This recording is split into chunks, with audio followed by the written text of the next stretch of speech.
perché si dice settembre da 7 se in realtà è il mese numero 9?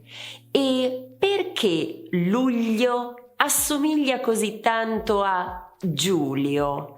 E lo sapevi che gennaio deriva direttamente da porta? Forse conosci già il nome dei mesi in italiano, ma probabilmente quello che non sai è da dove derivano queste parole. In questa breve video lezione vedremo insieme come si chiamano i mesi in italiano, qual è l'etimologia di questi nomi, sono tutti di origine latina, e infine ti segnalerò alcuni errori molto frequenti nella pronuncia. Cominciamo subito dal primo mese. I romani lo chiamavano Januarius ed era il mese dedicato a Giano, Janus, appunto, in latino. Giano è il dio del passaggio che si compie in origine attraverso una porta, Janua in latino. In particolare è il dio degli inizi di un'attività umana o naturale, oppure di un periodo. Non a caso era rappresentato come un busto con due volti che guardano in direzioni opposte, l'inizio e la fine, l'entrata e l'uscita, l'interno e l'esterno. Il secondo mese, per i romani februarius, deriva da februare, che in latino significa purificare.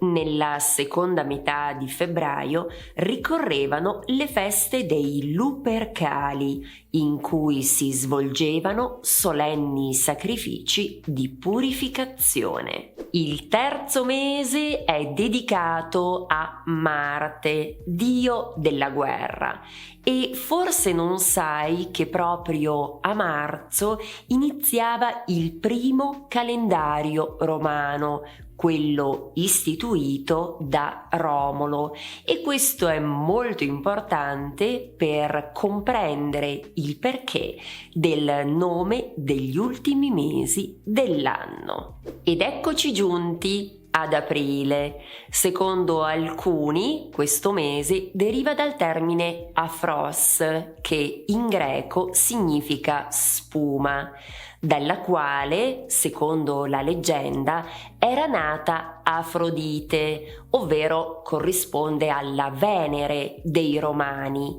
la dea dell'amore, a cui era dedicato proprio questo mese. Qui puoi vedere il dipinto La nascita di Venere di Botticelli. Secondo altri, il mese deriva da aperire, cioè aprire, perché questo è il mese che apre i fiori e le piante. Maggio potrebbe derivare dal nome della dea romana Maia, madre di Mercurio, dea della fecondità e del risveglio della natura in primavera. Nella cultura cristiana, maggio è il mese dedicato alla Madonna.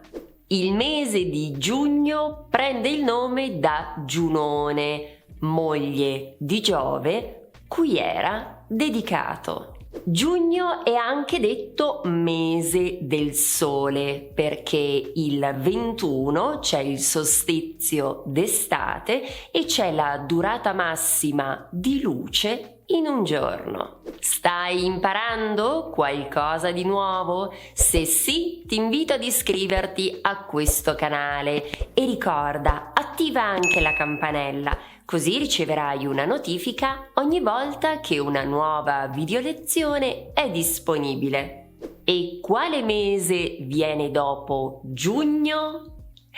Molti studenti dicono Giulio, anche se in realtà non è corretto, ma c'è qualcosa di vero, perché il mese di luglio era dedicato proprio a Giulio Cesare, che era nato il 12 luglio. A proposito, forse c'è una cosa che non sai, ovvero devi sapere che ogni 15 marzo, cioè quando ricorre l'assassinio di Giulio Cesare, molti romani portano fiori, rose, ricordi personali al Foro Romano, proprio per omaggiare in qualche modo Giulio Cesare. E è impressionante perché questo accade ancora oggi.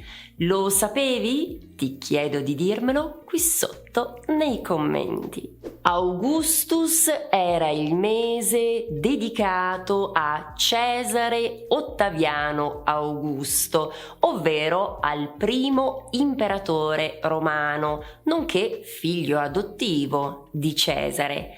Anche il Ferragosto è dedicato a lui, deriva da ferie Augusti, ovvero giorni di vacanza istituiti proprio dall'imperatore. Gli ultimi mesi dell'anno hanno qualcosa in comune.